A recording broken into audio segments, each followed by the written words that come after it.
Hi అండి. ఈరోజు మనం చేసుకోబోతున్న వంటకం ఏమిటంటే టమాటాలు, పచ్చి రొయ్యల కూర మనం వండుకుందాం. ఎందుకంటే ఇది నీసు వాసన లేకోకుండా ఎలా వండుకోవాలో కూడా నేను చెప్తానండి. కొంచెం నూనె ఈ కూరకైతే ఎక్కువే పట్టిద్దండి. తర్వాత మనం ముందుగా కోసుకున్న ఉల్లిపాయలు, పచ్చిమిరపకాయలు అందులో ఏసుకోవాలి. ఏసుకొని అవి బాగా కూడా మగ్గిపోవాలండి. మగ్గిపోయేది అవి గోల్డెన్ బ్రౌన్ కలర్ వచ్చేదాకా వాటిని మనం ఏపుకుందాము. తర్వాత ఎవరైనా నా ఛానల్ కొత్తగా చూస్తే లైక్ చేయండబ్బా! సబ్స్క్రైబ్ చేసుకోండి. నా మీ కామెంట్స్ నాకు తెలియచేయండి. ఇవి ఇలా మగ్గిన తర్వాత నూనె చూసారా చక్కగా తేలుతుంది. ఇంకా మగ్గటానికి మనము తొందరగా మగ్గాలంటే కొంచెం ఉప్పు కూడా వేసుకుందాము.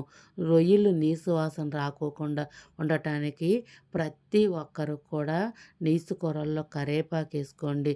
కరివేపాకు వేయటం వల్ల నీసు వాసన అన్నది రాదనమాట.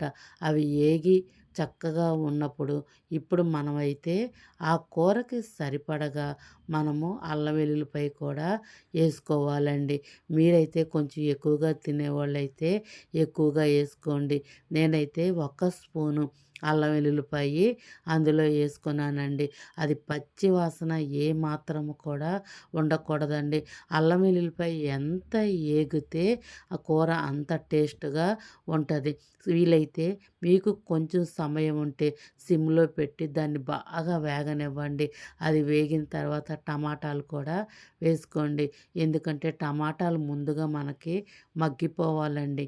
అవి మగ్గటం వల్ల ఎక్కడా కూడా మనకి టమాటా ముక్క అన్నది కనపడకోకుండా చక్కగా ఉంటదండి. టమాటా ముక్కలు మగ్గిపోయిన తర్వాత ముందుగా మనం శుభ్రం చేసుకున్న నేనైతే ఇక్కడ కేజీ రొయ్యలు తీసుకున్నానండి. అవి నీట్‌గా క్లీన్ చేసి ఉప్పు, పసుపు ఏసి నేను వాటిని వాష్ చేసుకున్నానండి. తర్వాత కొంచెం పసుపేసుకోండి. ఆల్రెడీ మనం ఉప్పు వేసి ఉన్నాము. కొంచెం పసుపేసుకొని మూత పెట్టేశారంటే అది నీళ్ళు విడుదల చేస్తది. తర్వాత కారం వేసుకోండి. ఇక్కడైతే నేను 2 స్పూన్ల కారం ఏసుకుంటున్నాను. మీరు ఎక్కువగా తినేవాళ్ళైతే ఎక్కువేసుకోండి. రొయ్యల కూరలో మాత్రం కొంచెం కారం ఎక్కువే పట్టిద్దండి. కారం వేయటం వల్ల కొంచెం నీసు వాసన కూడా ఉండదండి. కారం తగ్గించి మాత్రం ఏసుకోవద్దు. కొంచెం కారం ఎక్కువే ఏసుకోండి. అవి తర్వాత మగ్గిపోవటానికి మూత పెట్టండి. మూత పెట్టినప్పుడు అదంతా వాటరు రిలీజ్ చేస్తది. అది మొత్తము వాటర్ కూడా మొత్తం ఇంకిపోవాలండి.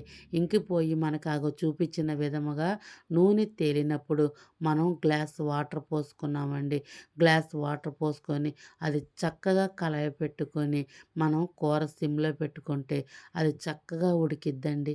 ఉడికినప్పుడు అది ఎంతో రుచిగా కూడా కూర మారుతూ ఉంటది. ఎవరైనా ఇంకా నా ఛానల్ సబ్స్క్రైబ్ చేసుకోకుండా చూస్తే సబ్స్క్రైబ్ చేసుకోండబ్బా! నేనైతే ఇక్కడ ఒక స్పూను గరం మసాలా ఏసుకుంటున్నానండి.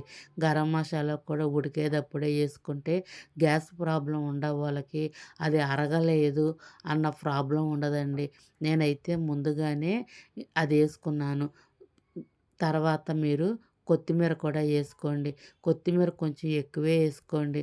ఎందుకంటే నీసు కూరలకి కొత్తిమీర చాలా రుచినిస్తదండి.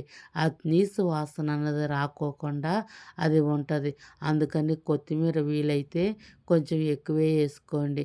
ఆ కూర చూసారా దగ్గరగా ఎంత విధంగా మగ్గిపోయిందో. ఎప్పుడైనా కూర నీరుగా ఉంటే నీసు వాసన వచ్చే ఛాన్సెస్ ఉంటదండి. మనకు దగ్గరగా గుత్తగా కూర ఎగురి నూనె చూసారా ఎంత చక్కగా తేలిందో. ఇంకా కూర అయిపోయిందండి. ఇది అన్నంలోకే కాదండి బగారా రైస్‌లోకి, చపాతీలోకి ఎంతో రుచిగా ఉంటది. నేనైతే వెజ్ బగారా రైస్ చేసి సైడ్ డిష్‌గా ఈ కూర చేసి ఉన్నానండి. మీకు గాని ఈ కూర నచ్చితే మరలా కూడా మీరు ఈ ప్రాసెస్ చూసి మీరు నేర్చుకోండి. నేర్చుకొని చేసుకోండి. నాకంటే ఇంకాను మీరు కూడా బాగానే చేస్తారు కదండీ!